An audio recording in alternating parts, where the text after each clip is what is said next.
The topics and opinions expressed in the following show are solely those of the hosts and their guests and not those of W4CY Radio, its employees, or affiliates. We make no recommendations or endorsements for radio show programs, services, or products mentioned on air or on our web. No liability, explicit or implied, shall be extended to W4CY Radio or its employees or affiliates. Any questions or comments should be directed to those show hosts. Thank you for choosing W4CY Radio.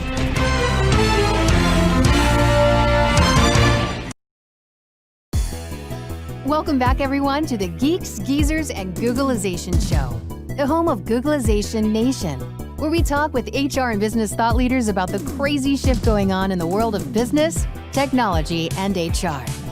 Here's your host, Ira Wolfe. Hey, welcome back, Googlization Nation, to the Geeks, Geezers, and Googlization Show. We continue to hope you, your teams, your families are safe and staying healthy.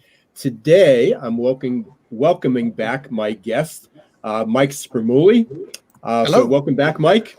And we've got some very special guests from Adapti, a company we're going to be talking a lot about today and the next few weeks about adaptability quotient. So we're going to be joined in a few minutes by Ross Thornly and Mike Raven.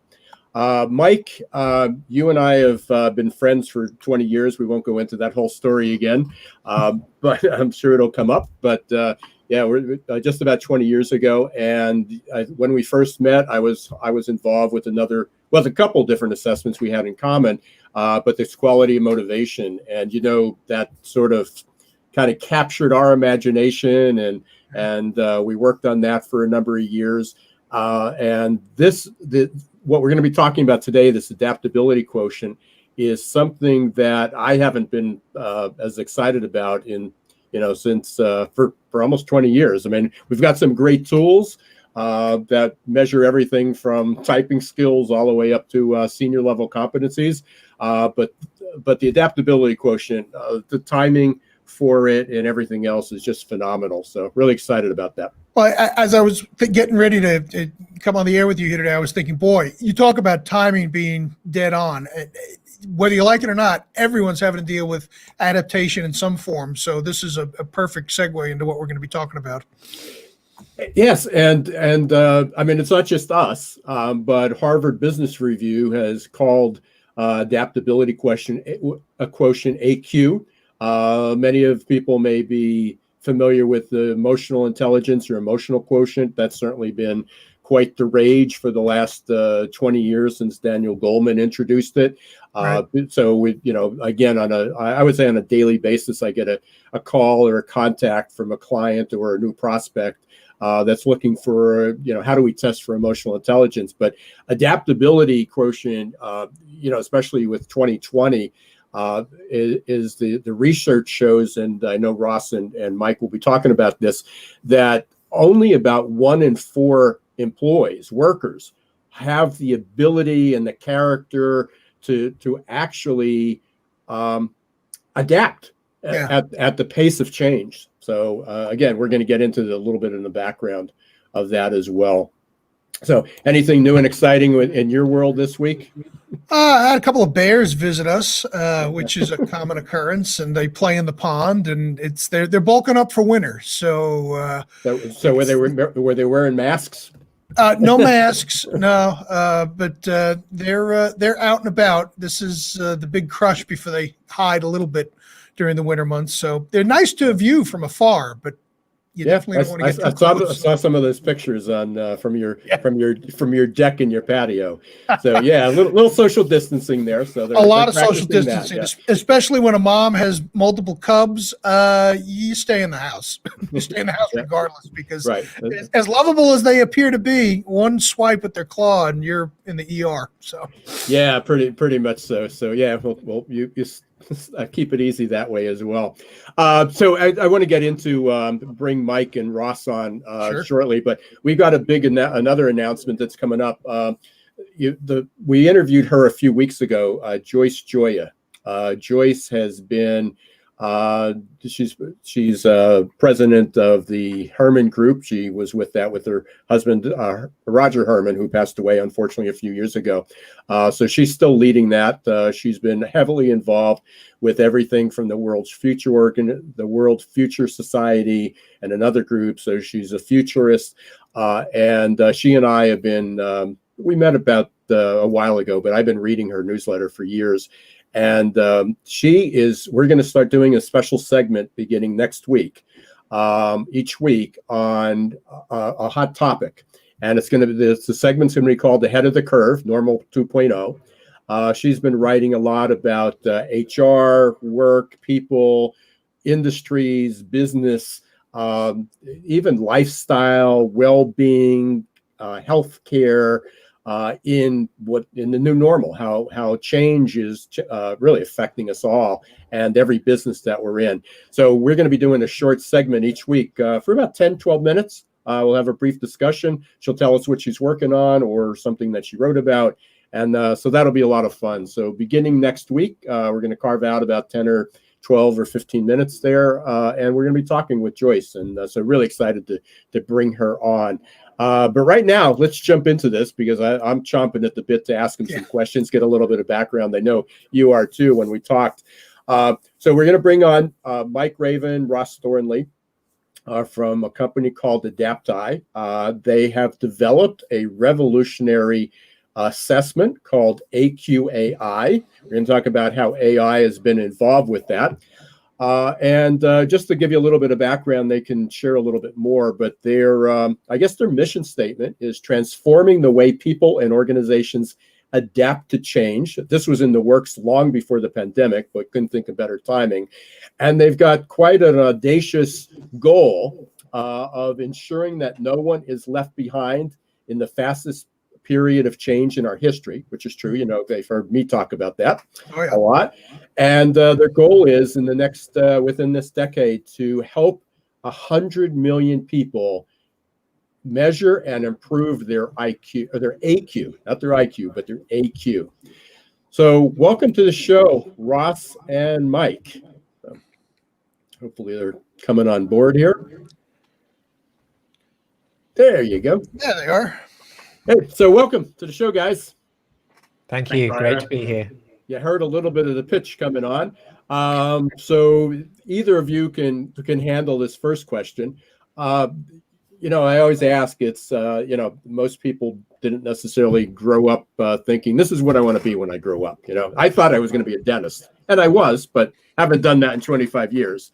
And they realized it wasn't for me. So there's a lot of people in those boats, people that had to adapt. But where did this come from? I mean, I know this has been a passion of yours for the last few years, but how did focusing on adaptability come to be your life's passion and purpose? I'll let you go, Ross. Sure. It's a great question, isn't it? How do we stumble upon what we find ourselves in? Is it by a vision and a destiny that we have clarity when we're young? I want to be a dentist, and you are. I want to be this, and you become it. I think for me, my journey's been one of an entrepreneur, finding problems that matter, falling in love with those, and then the solutions show up. So for myself and Mike, in our journey of branding, marketing, organizational growth, innovation, we stumbled across this problem and challenge of change not happening quick enough. People, as you said, our mission statement of not being left behind. We saw great risk of huge pressures, companies going bust, teams falling over, people losing their jobs through failure to adapt in some situational form. And so really it came about from trying to help organizations be relevant, to grow, seeing the problem, and then wanting that solution, wanting to know how people adapt, needing a tool to measure it, didn't exist. So we thought, well, there's an opportunity, let's create one. And really that's what sparked it a number of years ago, to collaborate with people all around the world to look at how do we assess this thing called adaptability? What does it really mean? And then more importantly, how do we improve it? So it was a problem we saw, problem we faced in helping organizations. And you get excited when you start taking the first steps on the path, Ira. Yeah. And just going back, I just want to clarify something, because you started out saying is that change wasn't happening fast enough. You meant people weren't adapting to change. Yeah. Change is certainly happening fast enough. 100%. I think which has created the problem. Change has been consistent throughout life. We've adapted throughout life, but it's when is there a disconnect between the pace of change brought about by convergence of different exponential technologies, sensors, robotics, computing that are displacing work, displacing tasks. You layer in a pandemic like COVID, and we find ourselves accelerated into a future of remote working, of many business models no longer fit for purpose. So not changing fast enough, we're talking about people's behaviors, systems, propositions, those sorts of things, not necessarily the environment. So yeah, great clarification. Yeah.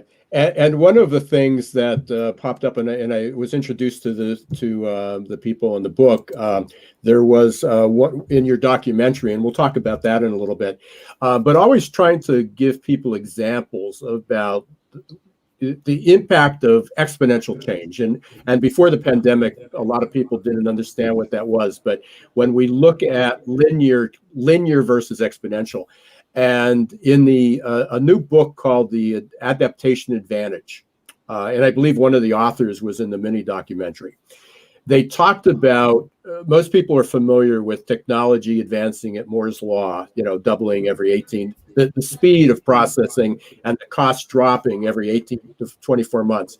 And they gave this analogy, and I think I mentioned this last week in the show, that if the Volkswagen Beetle progressed the same trajectory as computer processing did, that the Beetle today, the VW Beetle, would travel 300 miles per hour, get 2 million miles per gallon, and cost 4 cents. And the problem is that technology advanced at this extraordinary speed. Equipment and vehicles sort of grew at a faster rate, not sorely at the same trajectory, but people haven't. Especially in the in the world of HR, we're still using tools, and we'll get into that whole thing, but tools that were developed in 1950, like a job application. So. Yeah, I think there's something on that speaks to our brains and our ability to compute versus the actual computer chip. And Moore's law was originally focused on, the computer chip and the processing power. Mm-hmm. So that processing power has proved true, that law in that specific niche of computer chips and processing. Whereas, like you said, Ira, for the human brain, our ability to keep up with that change is impossible. There's a lot of rumors and statistics, thrown around about, how much of our brain we actually can access and how much of our own computing power in our heads that we can access. But it's absolutely true to say that the slowest period of change you'll ever experience, that all of us will ever experience, is right now. And that can be really scary for a lot of people when they really think about it. For others, it can be really exciting. There's different sides to this fence, and there's those that choose to sit on that fence and say, well, I don't really want to focus on that right now. That's I'll just take it as it comes, or I'm happy being blissfully ignorant, to what's coming, and that's fine. We need people in all facets of that fence, and we're just, Ross and I are lucky to have purposely and intentfully invested over the past 5 or 10 years in being able to get glimpses into the probable future. And I think that's where this came from for us, of a laser focus on adaptability, where we've been quite lucky to be in that unique position to see what is coming and go, wow, there's a tidal wave, and what can we do to prepare the world for it? And it was just really crystal clear for us that it was AQ and adaptability.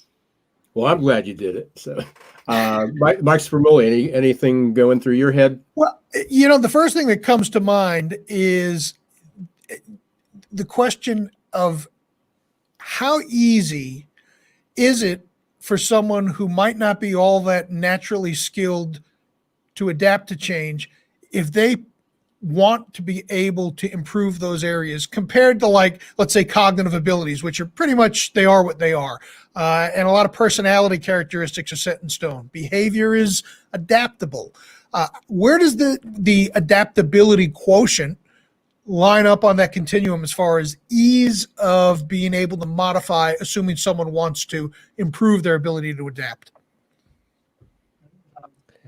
I think if I'll take that one, Michael, there was a couple of really key triggers that you mentioned in there in terms of desire, if somebody wants to. So that's one of the first steps in any future vision of ourselves. We have a future vision of ourself that is hopefully better than the version is today, right? So we see ourselves as a positive entity at some point in the future. And the clearer we are with that, or how ambitious it might be, we then might have the paths and skills in order to put the work, put the development, put the hardship in place in order to achieve that. And adaptability is one component of creating our futures that is an abundant one, that keeps us relevant, that means we get up and are faced with a point of smiling that's authentic, not one that's dark and fearful of that uncertainty. So in terms of how easy is it, I think that's a really very tough question to answer. My belief and some of the research shows that in certain areas, it's easier than others. And some of the key components of that is our surroundings. You've perhaps been familiar with the term of we're the sum of the 5 people we spend the most time with. Right. Our adaptability is also true. We can be influenced by our surroundings. So to make it easier to adapt, surround ourselves with other people that are adapting. It then gives us confidence that it's possible. We learn from them pathways in order to achieve it, and we start to develop the skills required because we see and believe it's possible in others. So I think how easy it is contextual to your vision of what you're trying to achieve, to the current skills you have, the levels of desire you want, and your ability to create pathways and strategies around it. And what I've just described there essentially is the core components of hope. You know, to have hope, you need those things. You need vision, you need the skills, and you need a pathway and strategies to it. And without hope, there is no adaptation. There is no change in any system, human or otherwise. So that might give a little bit of flavor to the answer, is that it's possible. You need the desire and some of those other components, and you work on it. Yeah. If I can just add something to that and give an example, because just like we know that trying to create a new habit can be really difficult, there's a lot of science and neuroscience behind habit forming. If I wanted to, and I've actually done this, if I wanted to do more yoga at home, I would put my yoga mat out in visible sight every day, and it's a cue. Then I say, oh, okay, right, I've got to remember to do that today. It makes it easier by taking practical steps. If within AQ, for example, there's an opportunity to improve your resilience, perhaps you would set up some cues, some reminders, some visual reminders. There might be triggers of something you print out and put on your wall, a Post-it note on your laptop that just says to you, focus on what you can control. There can be little cues that we can do, very intentionally, to make things easier for ourselves to shift our AQ a little quicker than perhaps the traditional education system that we've been taught of how to change and improve something. So leading up to that, there's actually a number of different dimensions that you've identified that people can work on. Some, again, it may be hanging around with a different group of people, changing your job, finding a better environment, but there are some personal things that we can do. So you identify basically overall 15, there's 17 dimensions, but there's 15 that affect us, and then the rest would be more on the team. Before I get there, we may do that right after the break. I'd like you to share with the listeners how you got there, because there's a pretty impressive journey that you were involved with Singularity University, which is maybe the most renowned organization looking at really adaptation to a new world and creating that. But, you know, IBM was involved, UN. So kind of let's go back. How did we get to this point? And then when we come back from the break, we'll talk about where we're going.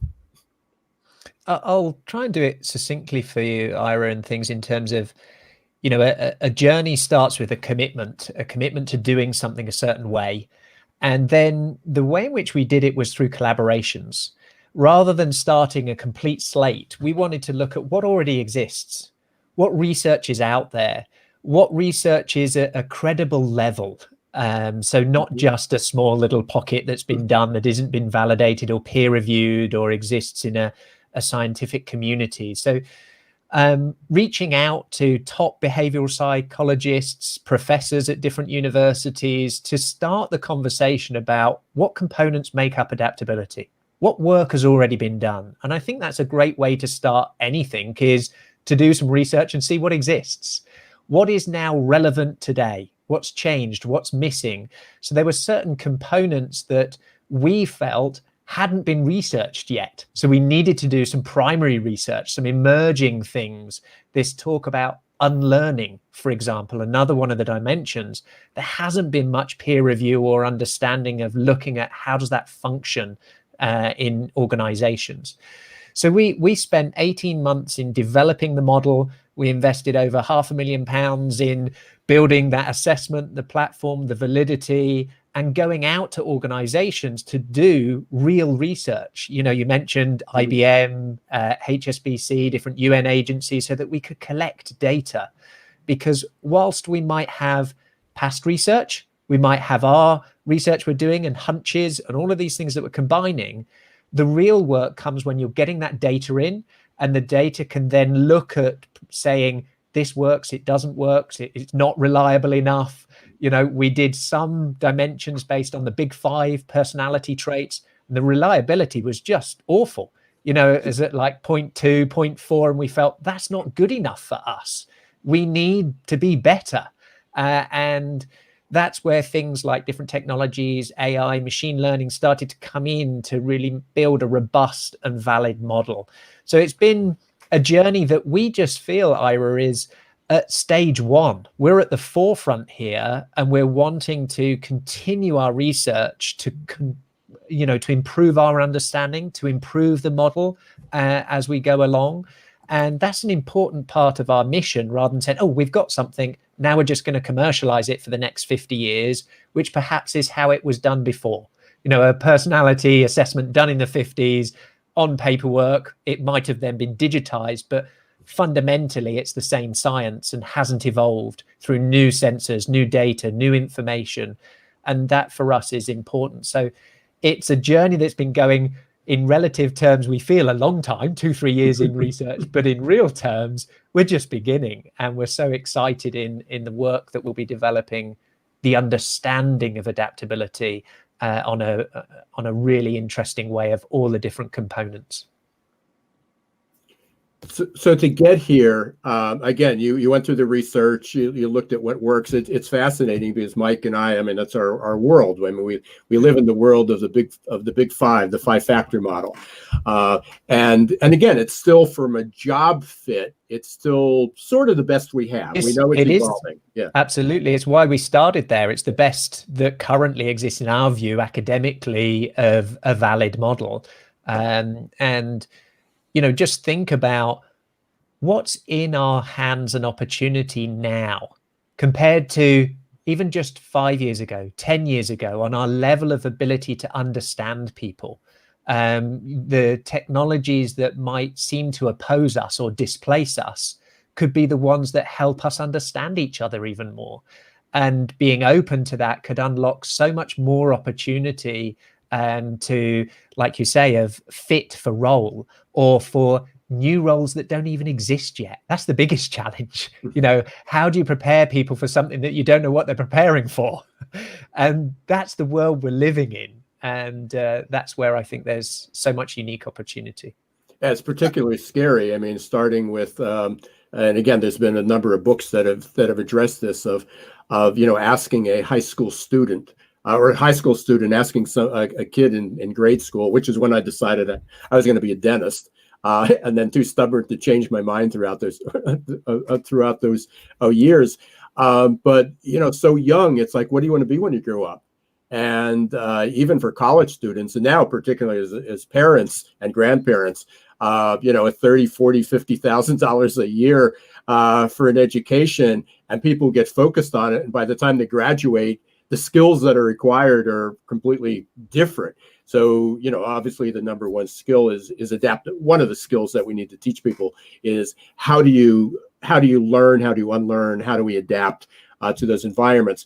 And that's what we're going to talk about when we come back from a break. We're going to take a quick 2-minute break here. You are listening to the Geeks Geezers and Googlization Show.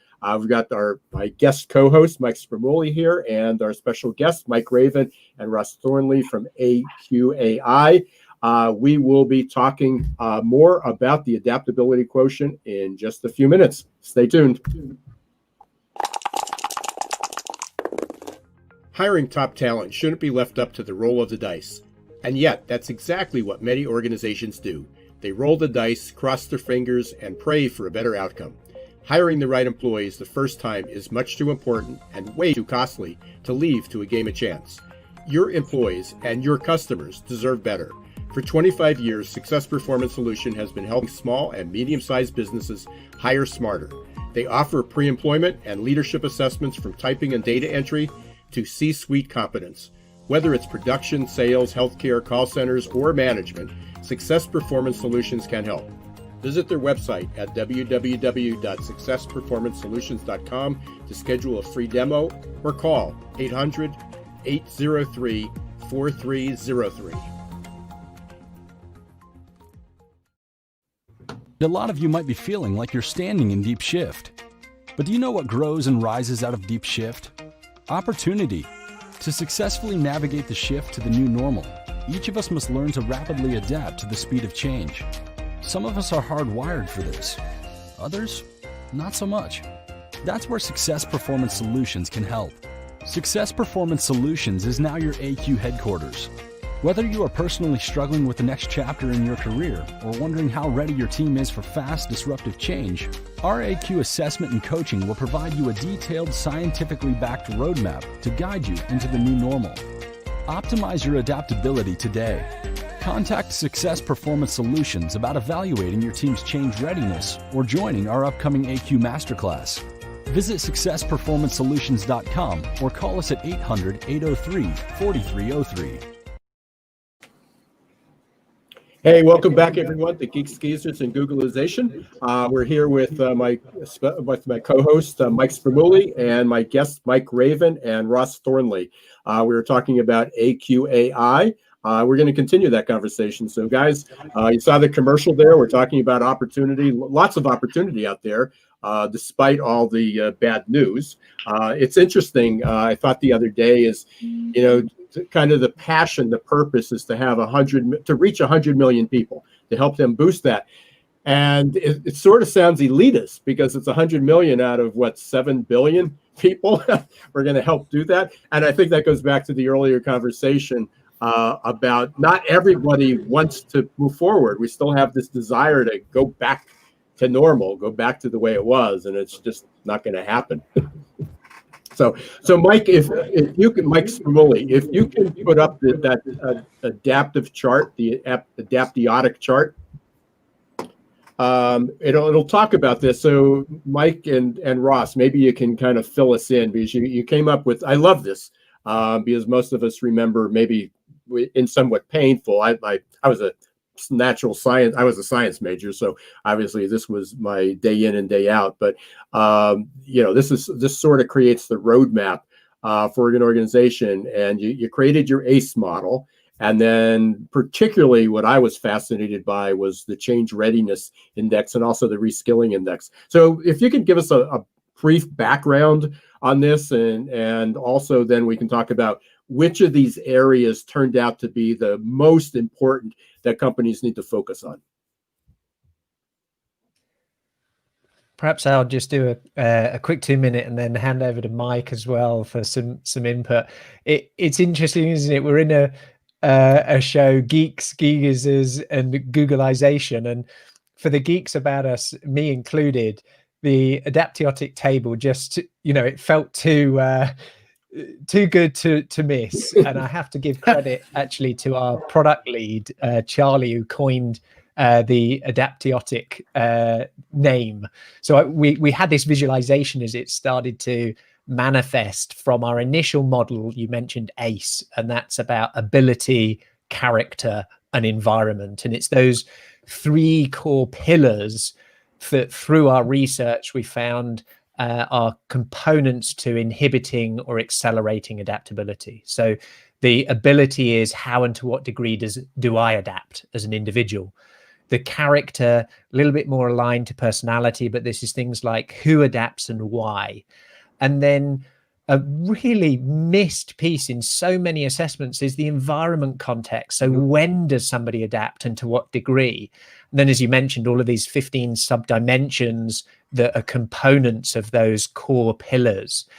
And what was interesting for us in deriving this, and where we had certain subdimensions where we believed they would sit, and then where the data told us they would sit. So for example, grit, we initially put in our beta research as a character trait. And, we did a lot of work.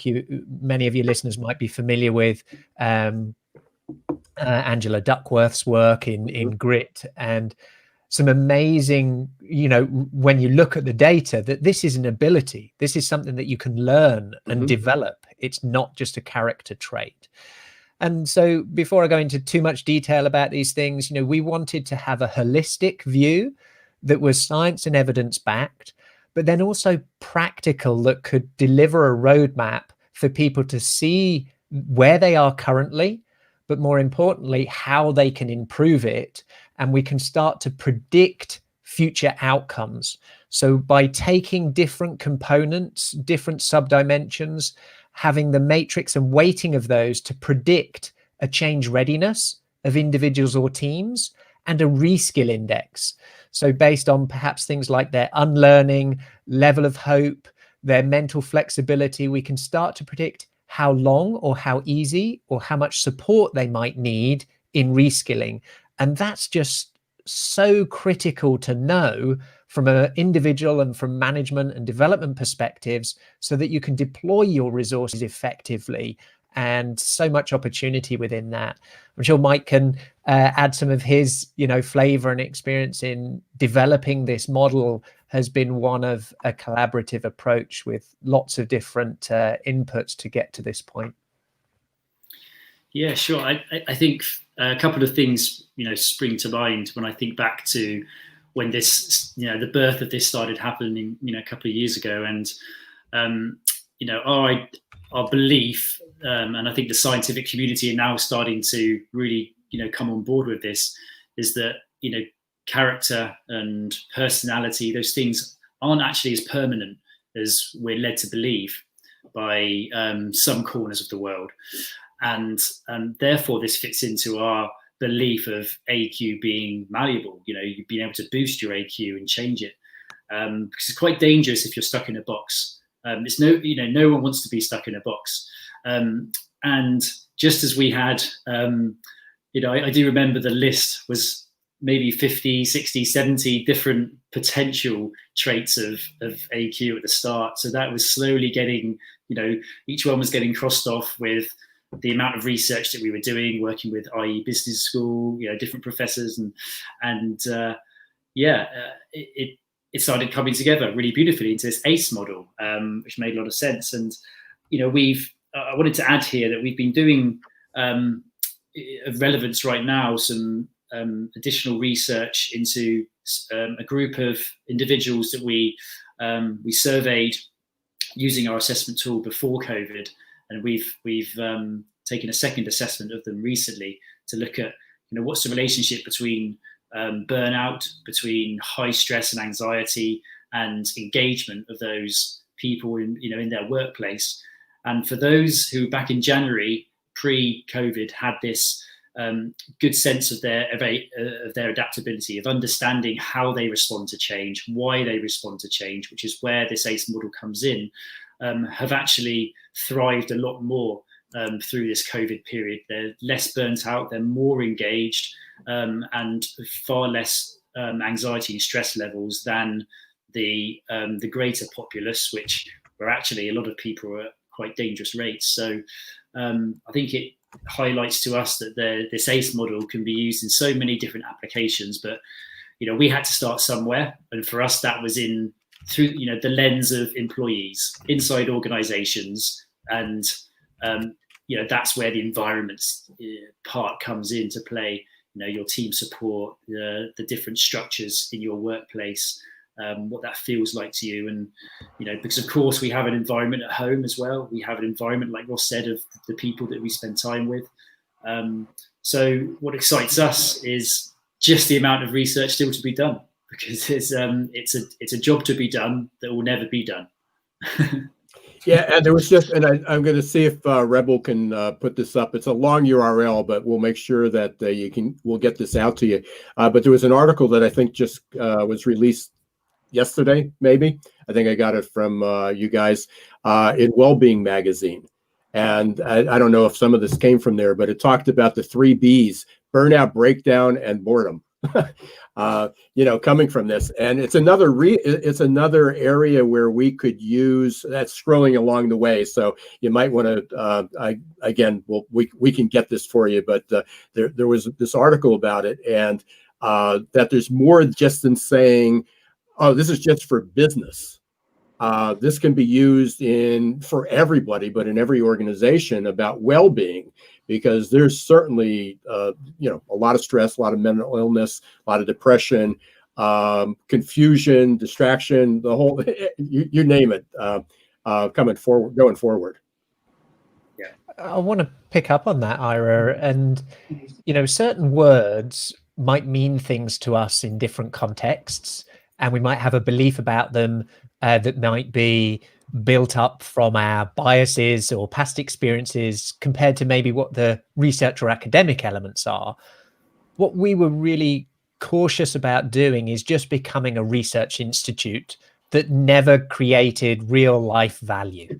The rubber never hit the road. Yeah, we have enough of those. We were never able to action, better lives for people, where they, were able to have future careers that they couldn't even envisage or imagine before, because we've helped them understand and give them the roadmap and components to do it.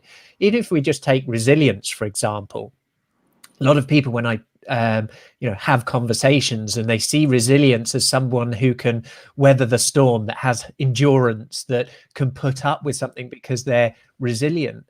We feel quite differently about that, in terms of resilience is an ability to bounce back quickly when something goes wrong. And that doesn't just happen at work. To come to your point of well-being, I remember for myself, my wife and I had a trip booked to go away. It was something that we were looking forward to. COVID comes along and says, sorry, you can no longer get on a plane and do that. Are we then in a state of depression? Do we moan about it? Do we blame the airlines? Do we blame whoever it may be? And for weeks and months, are we in a situation where we're not in a happy place? Well, if we've got high resilience, we look at not only what door is closed, but what doors are open. And we bounce back to a point in which we can see positive other outcomes and futures. And if we can build these types of things of adaptability, it does extend so much beyond work. This is in our lives, with our, family, in all areas where we can thrive in change, thrive in uncertainty in this kind of world. So we're so passionate. We hear stories every day where people are, leveraging just improved relationships, improved opportunities, because they've become aware of this, and they then can do something about it. Come back to your point, Michael, about, well, how do you do it? How improvable is it? How easy is it? It starts from awareness. It starts from understanding, and then a commitment with the support around, with tools like this, and having people like Ira, with all of your experience and all of your background, plug in to help people leverage data, leverage assessments, and be aware of just what's coming, what's out there in the world, so that they can, utilize it, because it's no good if it stays in a hole of research or academia. And Mike Raven, you had just posted something in our chat here on the side about a new Salesforce study. Do you want to comment on that? Yeah, it just came out, very recently, maybe even today, I think. And the statistics show 69% of people are, deeply concerned about their mental health. So there's an awareness of what's coming, and there's an awareness also of self and how am I being impacted by what's going on in the world right now. And we have to be acutely aware of that. And I think it's of course, it's a responsibility of self. But we all have loved ones. A lot of us have colleagues. Some of us have some responsibility, towards those colleagues. A lot of team managers, all the way to CEOs. And being aware of this right now is really important. And being very selective about the tools and instruments that can aid this process of shifting towards being able to deal with uncertainty. Being able to get even towards being excited by uncertainty. And I think a lot of people will find their teams very thankful in the long run if they start to focus on adaptability especially at this time. When COVID hit, we were actually told by one of our closest advisors to say, you need to get going. You guys are embarrassingly late for your own surprise party. You're needed right now. So, and it kind of was like a rocket up our bums, just like, come on, we need to get this to the market. The world has said, okay, we're ready for you now. Yeah. Oh, absolutely. This is perfect timing. Hey, we just have a few minutes left, and I want to make sure we got enough time to wrap up. I know you got a couple of things coming up. You did a great mini documentary, so we want to make sure people can get there. But I did have one question leading up to that. That you guys have. Well, one is you have a masterclass coming up in a few weeks. You have certifications. I know there's a lot of individuals and a lot of consultants. I know I've already gotten inquiries about that. Can we get certified in this? So we'll talk about that in a second. But the one of the things that fascinated me, that certainly got me engaged with it, other than the concept, was how you take the assessment. We're so used to, here's a question, here's a statement, do you agree or disagree with it? Briefly, kind of share how people actually go through this. It's a great point, Ira. And so the assessment is done via a conversational chatbot. And for many, I remember one conversation with somebody who, did it, got halfway through and said, this is not for me. This just seems way too out there. And for others going, what a breath of fresh air. It just felt like a conversation, less like a test, an assessment. And surprisingly, the latter ones were from pockets of the UN. I'd worked with the UN, Mike and I have, for a long time, and they were just crying out for an experience that felt different. But it's not just about feeling different. We're seeing people showing up as their authentic selves. When we're doing it in ways where we might not realize part of that conversation is being utilized to gain deeper understanding of how people are behaving, what pressures they're under. So that was one part. The other part is then part of the roadmap is to provide training, learning, and coaching accessible to many people. And AI and chatbots can play a part and play a role in that. So that was one part, really important piece, to give an assessment experience that is unique, that provides a competitive advantage of the data that you're acquiring, and an experience that is more engaging for users. So we're having good feedback about that. You mentioned a couple of other bits. Certification, I think Mike's going to be best to talk about what we're doing there in that area. But the two parts of the masterclasses and the documentary film. The documentary film we've just been delighted by the response and impact from it. Our brief was simple. It was to create an emotional connection and conversations about adaptability. And credit to the director and his team. The director is a chap called Nick Nanton. He's now a 16 times Emmy Award winning director. And we managed to leverage a collaboration to get a mini documentary. And I'm sure we can get the link out for that. Yeah. It's actually, you can watch it on YouTube. It's Seeing the Invisible, Adaptability in the Future of Work. And it's and that's actually up on my website. I have it. I put it up as a blog post. Great. successperformancesolutions.com, and just go to the blog, and it's one of the more recent. And it's there. Yeah. We've had amazing feedback, and that's just to start the movement of conversation about adaptability matters. Let's work on this. And this is a muscle that is a key to abundance.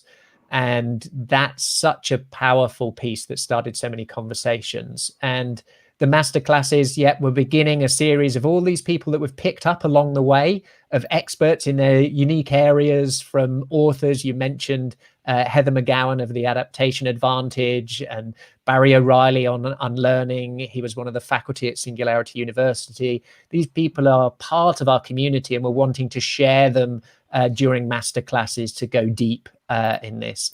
But for consultants, coaches, maybe learning and development managers, Mike, perhaps you can talk a little bit about what we've got going on there as well. And quickly, Mike, I can go on all day with you with this, but we got like 2 minutes.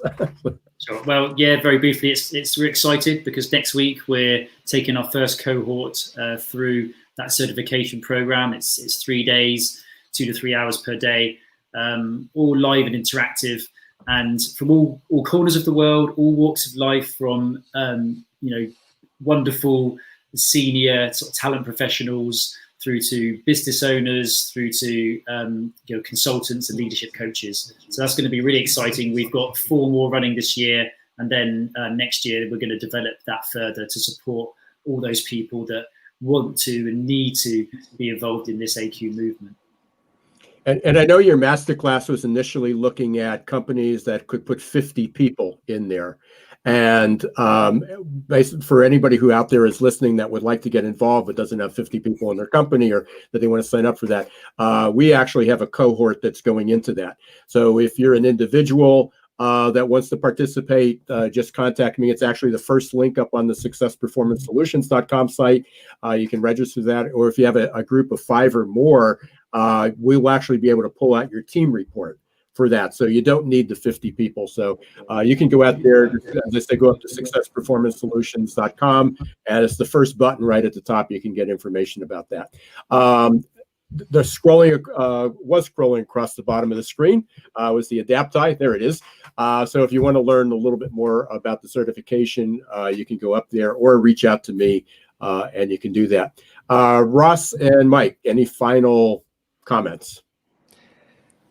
Quick one from me. Just the power of adaptability is something that we all can leverage. It's, although, you mentioned, is it elitist at 100 million? In context, many other top assessments have taken 2 decades to even get to 1 million, let alone 100 million.